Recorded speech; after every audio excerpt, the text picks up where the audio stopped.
Our gardens store hundreds of wild stories that we rarely discover.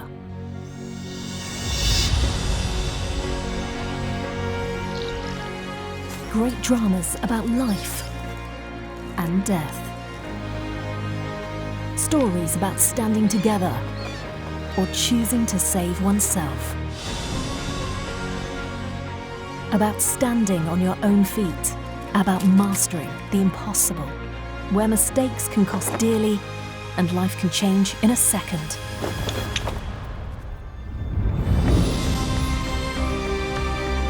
But where the most incredible things can happen too. For a year, we have followed the course of life in gardens to get a closer look at the secrets of the garden.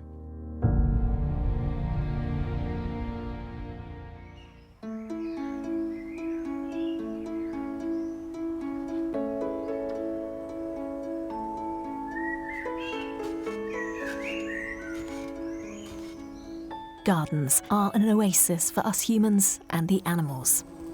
And especially here in the late spring, our lawns are a vigorous cornucopia of life. The grass shoots and turns into a savanna of wild animals. And in a corner of the garden, a drama is brewing between some rival mates.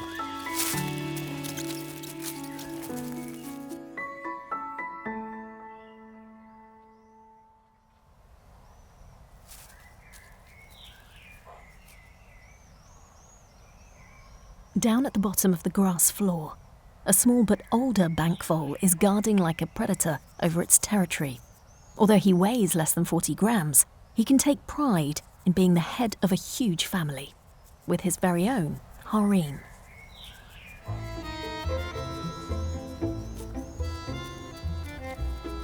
His kingdom consists of females that he must protect and mate with, so he can make sure he brings the next generation into the world. Right now it's breeding season, and with so much to do, he's not always attentive to what's going on behind his back, and there's danger on the horizon. A younger male is lurking in the grass. He's waiting for the right time to make his move and take over the females, those above and below the surface, and to get rid of any of his rivals' babies.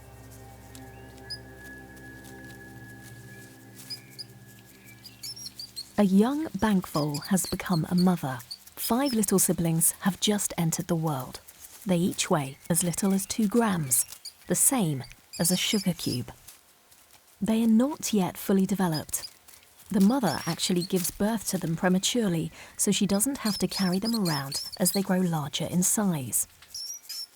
The little siblings are vulnerable right now, but they feel safe with their mother, who feeds them with her fatty milk.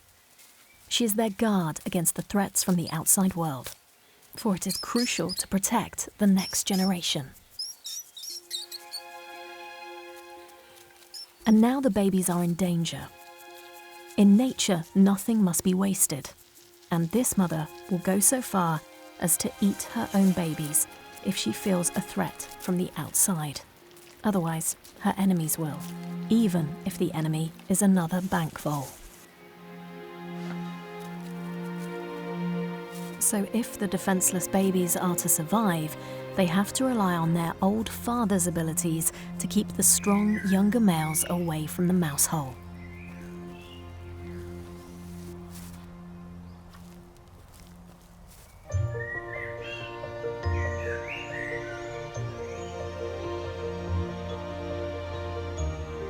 The animals in our gardens are good at keeping secrets. Although they live their entire lives right outside our door, and we are often unaware of their world, they are often shy and fearful of us. But in the quiet moments at the beginning and end of the day, we may be lucky to catch a glimpse of them in our gardens, as these are the moments they can move around undisturbed. This female deer is hungry and moving towards the garden to eat off the spring shoots and the green grass of the succulent lawn. Recently, she has been even more alert than usual. It is only a few weeks ago that she gave birth to a tiny fawn. In the beginning, the fawn is vulnerable to predators that will attack it if given the chance. The mother must eat a lot to produce enough milk, so she leaves the fawn for hours to seek food. The mother will only call to the fawn to join her when it is ready to learn about being a grown-up. The time has come. Now she calls.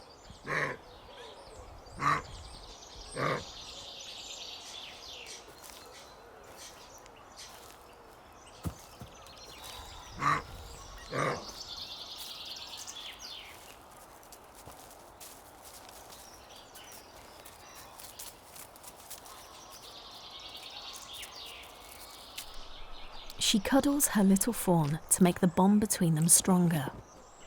Right now, it is a loving moment between mother and child. It is hard to imagine that the mother deer actually is capable of licking the fawn to death right after the birth, all in an act of sheer love. Today, the mother takes the fawn into the garden for the first time to explore a whole new world. It's a bit reluctant to start with, but quickly becomes more bold.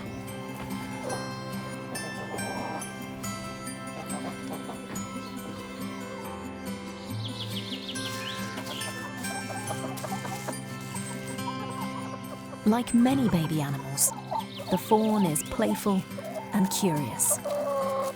But what looks playful is in fact an exercise in escaping and surviving.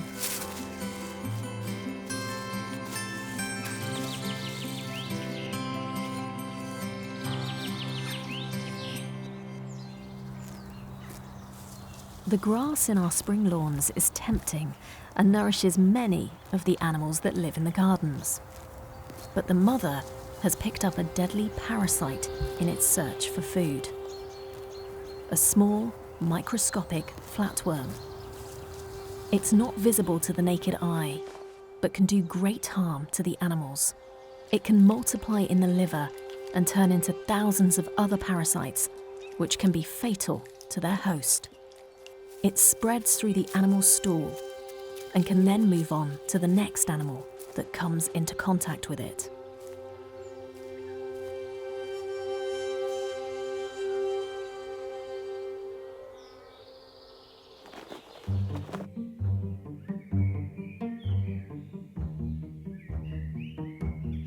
The Roman snail slides off at its own pace in the grass. It floats over everything it encounters on its way. And it doesn't pass up on a light meal, not even a parasite-infected deer stool. But it obviously doesn't know. A snail brain isn't the biggest, and a Roman snail is almost deaf and blind. It has 4 tentacles instead. On 2 of them, there is a tiny little eye that can only see light and shadow. It uses all its other senses for orientation. The soft, adjustable tentacles can help it feel its way towards the most important of targets, a potential date. One to rub houses with and to eventually mate with. And now there's a house in sight. What does it look for? The Roman snail has many opportunities to find a mate, being both a male and a female. But finding the right fit is like winning the lottery. And timing seems to be the hardest part. Getting everything right so that mating is possible is like sorting out a complicated puzzle. And like everything else in the snail's life, it's a slow process. They start with foreplay, raise their front bodies and press the soles of their feet together. They can stand that way for hours. All the while, tasting, smelling, and getting ready. But it's not just eroticism. In this slimy affair, it is just as much about the battle between the sexes, with both of them fighting to be the male. It is harder to be the female. Sperm is easy to make, while eggs require far more energy and effort. The Roman snail's genitals consist of both a penis and a vagina in the same package. The sex organ pops out when it's ready, and it is now emerging on both of them. We are close now, and now the penis emerges and it is ready to be inserted into the partner. But now things are going wrong. The other Roman snail is retracting, and it takes two to tango.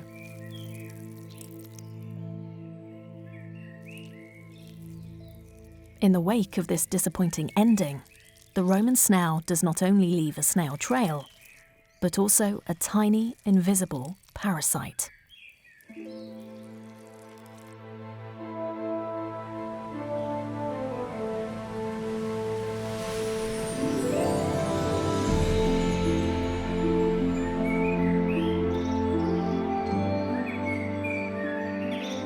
Gardens are sanctuaries for both large and small animals, and the lawn its own universe with many different small plants and grasses.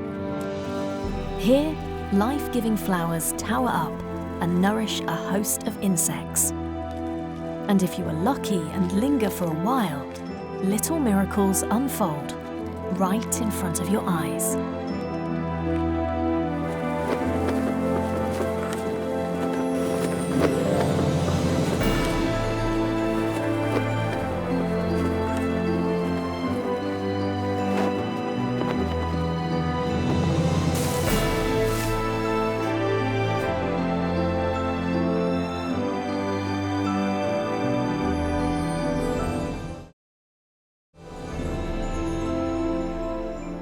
The lawn is a micro-world where all sorts can happen, even a commute to work.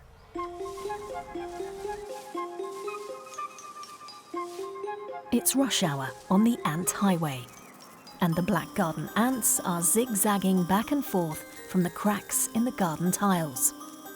They seem to be moving around without any sense of direction or purpose, but nothing is coincidental. Every day they follow the same route back and forth to work with the sole purpose of collecting food so that they can ensure the survival of the colony. The ant colony consists of an incredible organism of more than 1,000 individuals ruled by a queen. Together, they find strength in this colony. The individual ant is a servant to the entire community.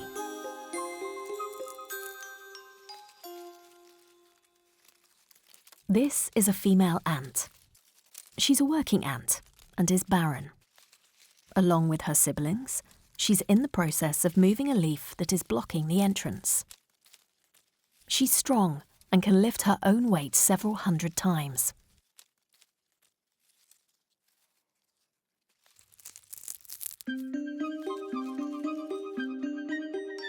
This female ant is always up and running.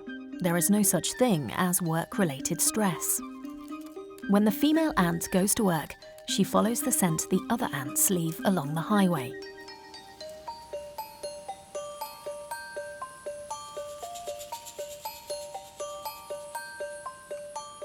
The female ant has announced her arrival at work. Here on the stem, she and her siblings keep aphids like cattle. The aphid's urine is sweet and is called honeydew. It's a fantastic source of nutrition for the ants. First, the ants gently stroke the aphids to make them relieve honeydew, and then they vacuum it up with their mouths and store it securely in their abdomen.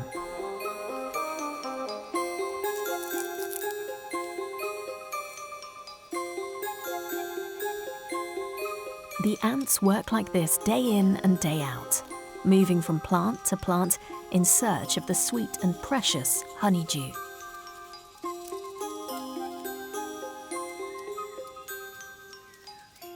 This thistle is completely filled with aphids, and it's a wonderland for aphid lovers of all kinds.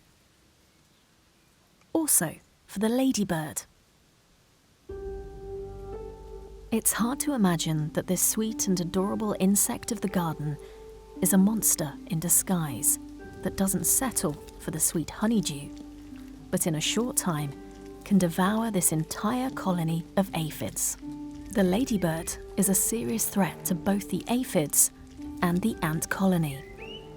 But the ants and the aphids have a collaboration agreement where they benefit from each other. As payment for the precious honeydew, the ants protect the aphids against ferocious enemies like the ladybird. So now the female ant organises her siblings so that they can together battle the ladybird.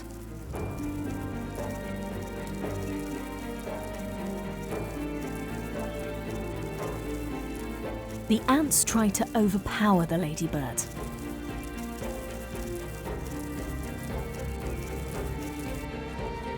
But it is difficult to get hold of because its shield is so smooth.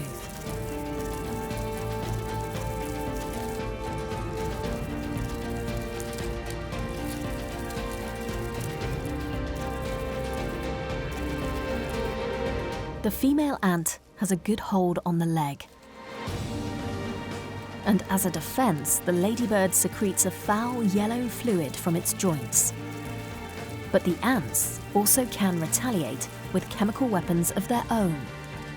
They excrete acid and aim for the ladybird's most vulnerable areas. And in the end, it gives up. The female ant and the ant colony have prevailed. But the danger is lurking everywhere in the tall grass. The Roman snail is not a direct threat, it's a vegetarian. But inside it, the parasite it picked up wants to get out again. It forces the snail to secrete mucus, and inside this mucus, the small flatworm hides. For the female ant, this tempting mucus is an extra bonus she can bring home to the colony. Having no clue about the parasite, the female ant consumes the nutritional mucus, and she doesn't know that the flatworm from the deer has now entered her body.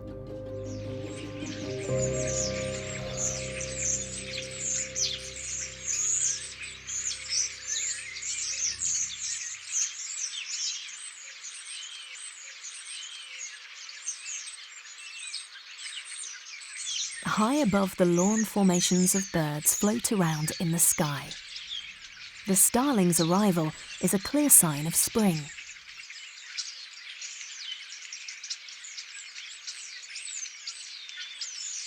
This flock has returned from northern France, and the gardens are their summer destination. And our gardens are filled again with starling songs. This is a male starling. When the spring sun hits, his impressive plumage gleams. It looks like a shining pinstripe suit. The suit and his beautiful song has a sole purpose: to lure a lovely female starling onto the branch. It's mating season. But there are many to choose from, and finding the right one can be a complicated affair, because a male starling must be chosen by a female starling, and she can be picky. She'll only have him if, 1, that he has acquired real estate in advance, so that's the first thing he does. He takes a step towards the female starling. 2, he must defend his house against other envious males.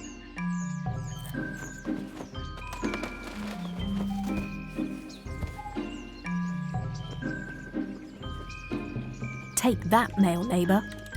Close to full house. 3, he must clean the nest thoroughly. It can be full of parasites, so he collects herbs, cowslips, and wormwood to disinfect it. He cleans every corner and works late into the evening before he's satisfied. Now the male starling is more than ready to have a go on the branch, and he wishfully sings his song. It could happen any time now.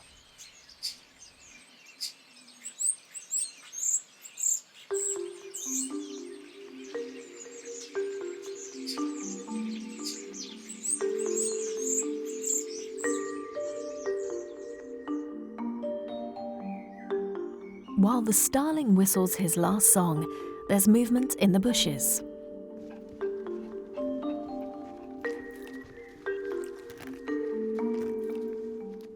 One of the largest animals in our gardens has emerged in the twilight.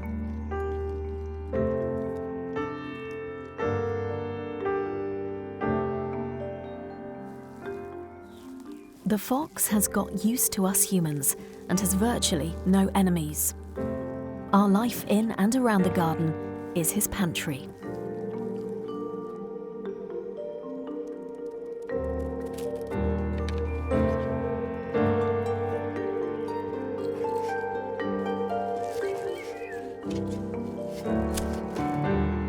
For this male fox, it's more important than ever to find food. He's no longer by himself. There are several mouths to feed. Not far from there, someone is waiting for him.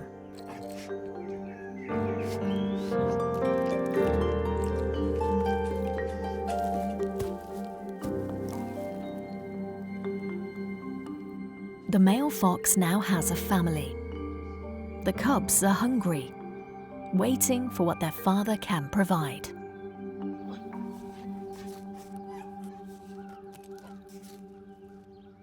The cubs are 5 to 6 weeks old, and this is the first time out of the cave and the first time they feel the spring grass underneath their paws.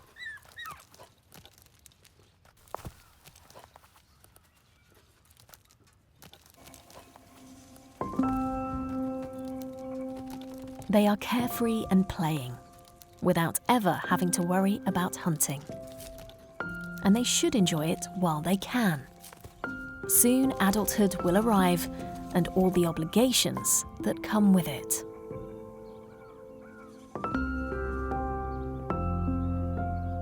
Others can't run as easily from their responsibilities.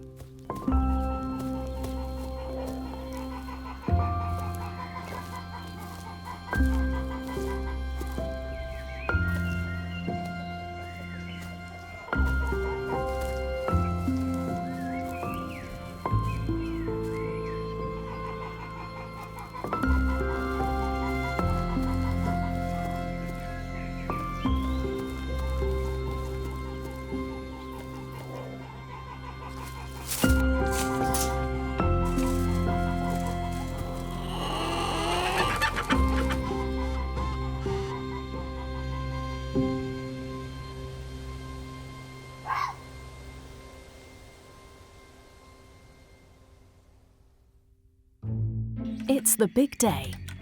The nest is clean and decorated, ready to become a home for a family. The male starling is ready for his female. The same goes for the male starling next door. Whoops, his female starling has also woken up. Starlings are not faithful. Both females and males quickly find other partners. So when the male next door flies out, the male starling sees an opportunity for a little adventure. And it looks like they both are ready for a walk on the branch. They look at each other.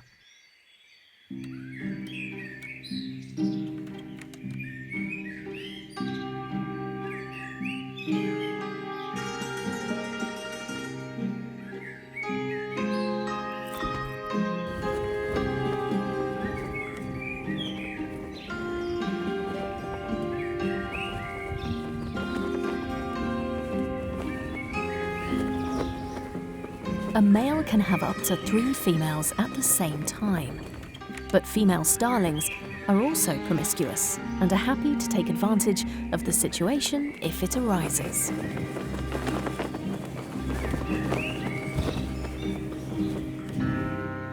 That wasn't so bad, because soon after, there are 6 fine small eggs in the nest. Now, It's all about lying down and staying focused.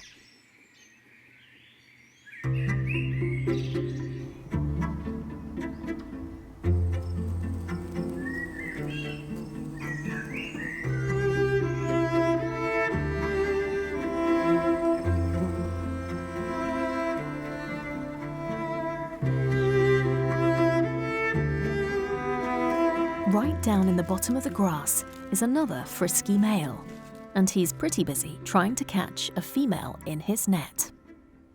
But for the male, a meeting with the perfect one can be the end of him. On his front side, the two dark brown sacs clearly indicate that he is a male.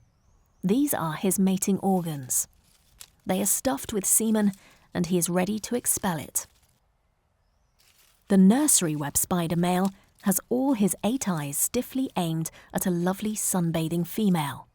She looks peaceful, but she is both bigger and stronger than him, and she sees him as much as a meal as a potential date.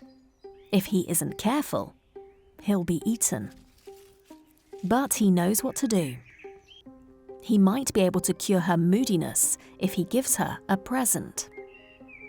The purpose of the gift is to show her that he is a good hunter.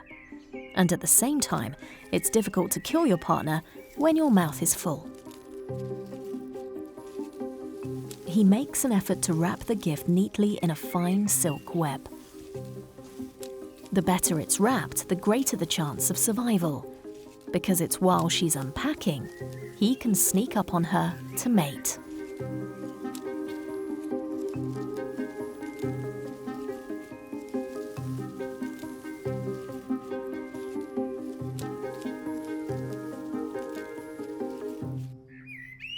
That's the way to do it. The male is ready. But it turns out his efforts are in vain. For another male is now approaching with a large and beautifully wrapped grasshopper gift.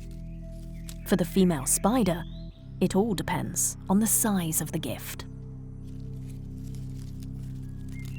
The male spider approaches the attractive female spider. Carefully, he presents the gift to her. If she rejects his gift, she may end up eating him instead. She decides whether they are going to mate.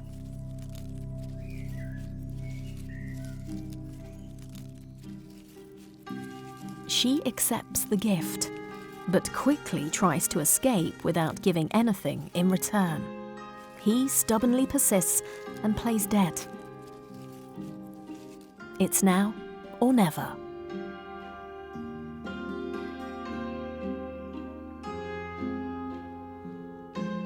It's working. She begins to unpack the gift. He starts to stimulate her genitalia, so she's ready to receive the sperm.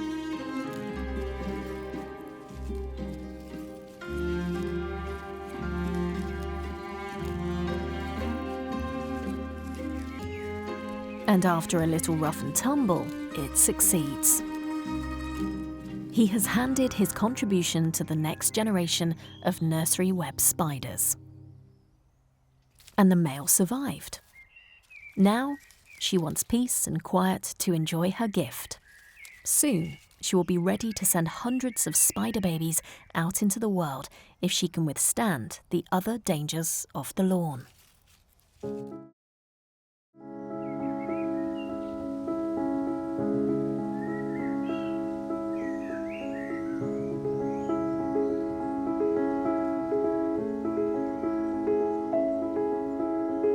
As the summer approaches, the grass on the lawn grows. It bothers our gaze and conflicts with our need for tidiness. And the machines come out. As we start fixing this, the lawn suddenly becomes a man-made natural disaster for animals and plants.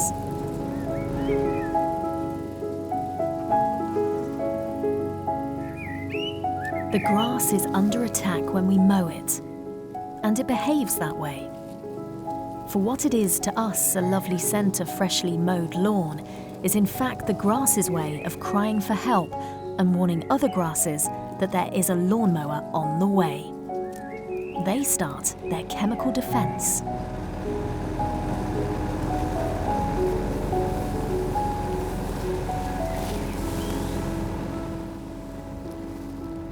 But the lawnmower is completely unaffected.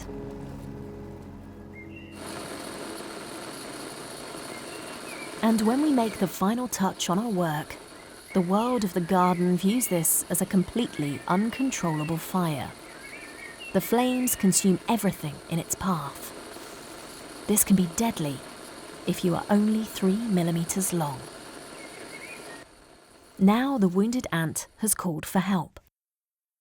But an injured ant can pose a threat to the ant community because it brings sickness. Or are there enemies near? The busy female ant, like other working ants, is also programmed to diagnose sick and injured ants.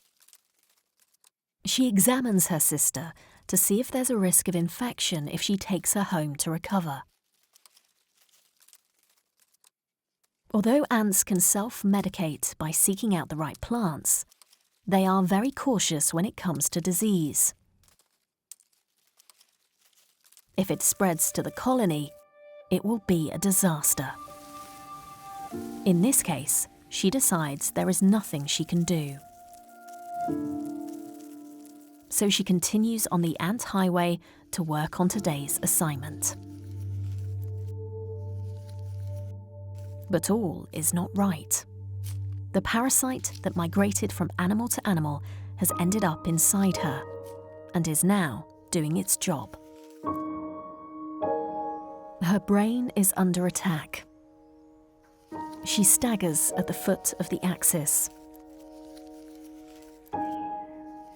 fighting with no aim or reason towards the top. The flatworm has taken control of her brain and drives her upward. The journey seems endless. The usual determined energy has disappeared. She's barely standing upright.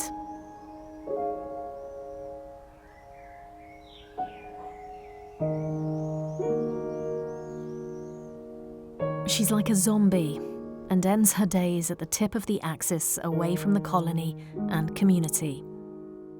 Inside her dying body, the flatworm is waiting for the next victim, which is why it forced the ant into the grass.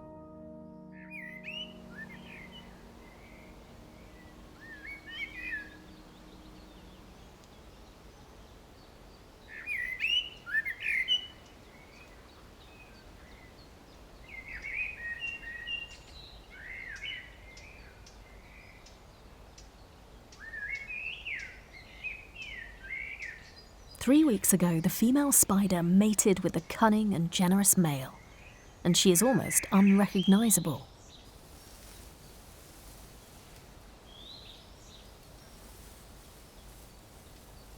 She looks like she's carrying around a big and heavy snowball, but in reality, it's hundreds of little spider eggs she's dragging around.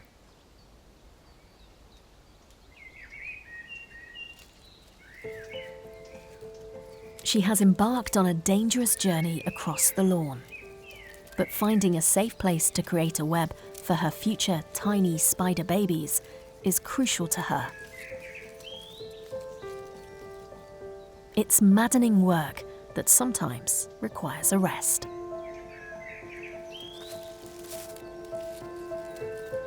The snowball is as heavy as her own body weight. It makes her unable to catch food because she usually hunts like a cheetah by running.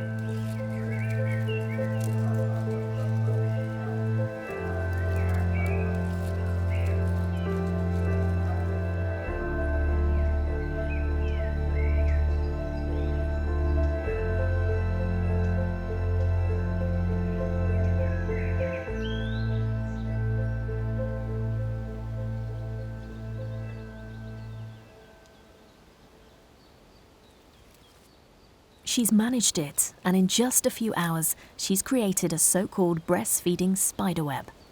On the edge of the garden, she has spun a masterpiece. She is both an architect and a weaver, and has built a protective pavilion of silk threads.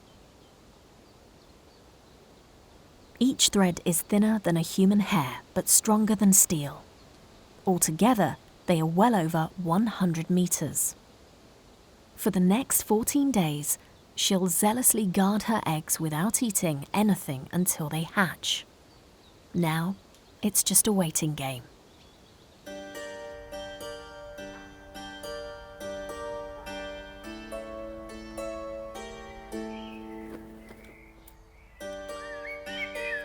It's been 2 weeks since the male starling mated, and now it's just about time. The male starling takes his share of responsibilities. He incubates the eggs during the daytime while the female finds food.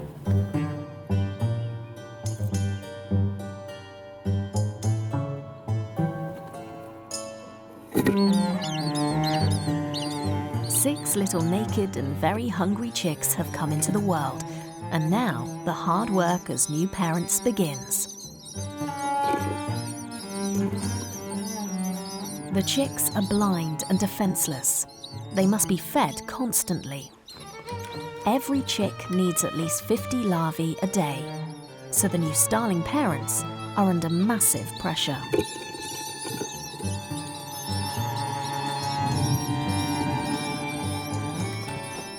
And sometimes there's a queue at the entrance.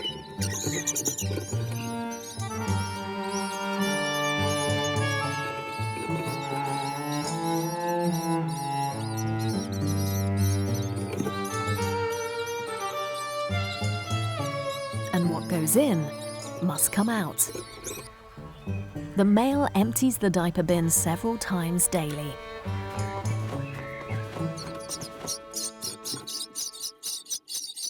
The parents' hard work quickly pays off. In just 2 weeks, the chicks have doubled their weight. And very soon, they'll be able to fly away from home.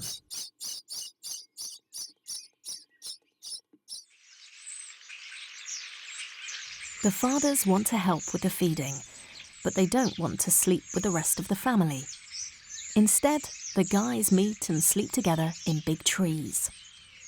But first, they fly together in huge, mesmerizing crowds.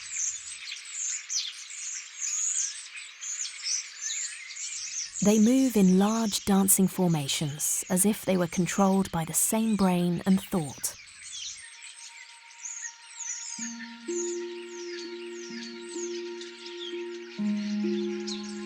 In reality, they are just reacting to each other very quickly. The purpose is to confuse the enemy, but it looks beautiful.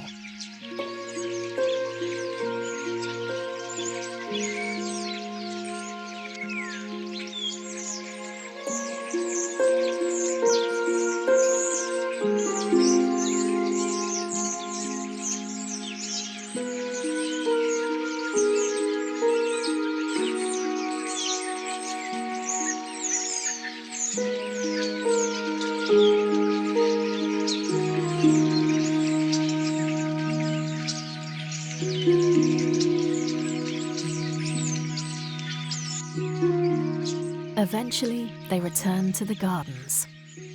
The flock finds a place to sleep for the night, far away from demanding babies.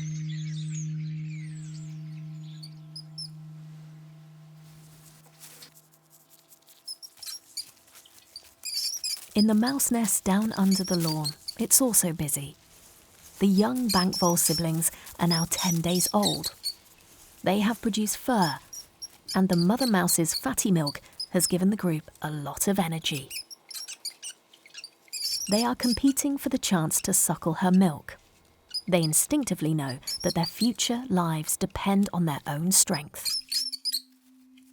And right now is a dangerous time for them, for they are eager to get up on the lawn, and here there is danger. But for baby mice, as with human children, the forbidden areas are always the most exciting. They are under no circumstances allowed to leave the nest until they have developed eyes and are able to take care of themselves.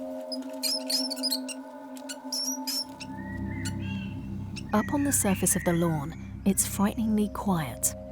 An unknown young male has smelled his way to the mouse hole that the older father mouse should be guarding.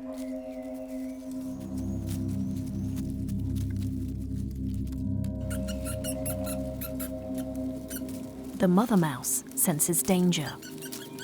Now the female faces a dilemma. If the male manages to get down into the cave, she will have to kill and eat her own babies. He will not father another mouse's babies. Or she can choose to fight.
The mother mouse managed to scare the intruder away. Calmness subsides, and the bank vole father can continue his demanding activities above the lawn.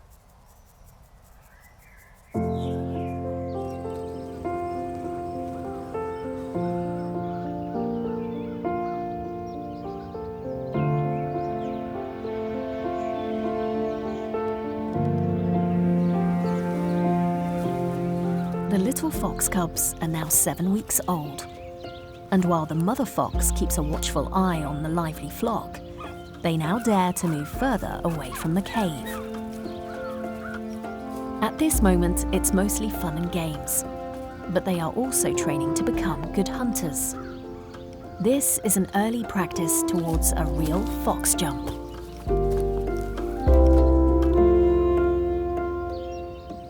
It's hard to imagine that in just 2 months, this little cub will be a fully grown fox. He and his siblings will be big enough to chase the chickens in our gardens just like their father. And they will be young males who will fight each other to win over females and to win the same territory. And won't even remember they were once playful and carefree.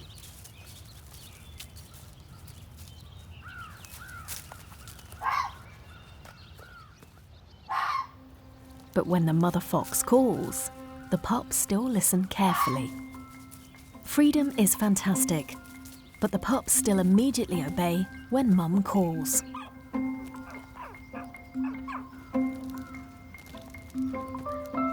It's been a long and eventful day, and the pups are unwillingly running out of energy.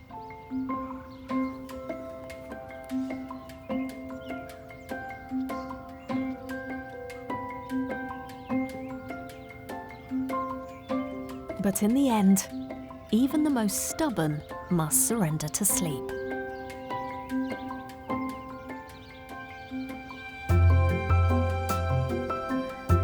Everything is growing in the gardens now. The cycle of life runs its course. Midsummer approaches, with bright nights and magical transformations of the animals. New secrets in the garden await to be discovered.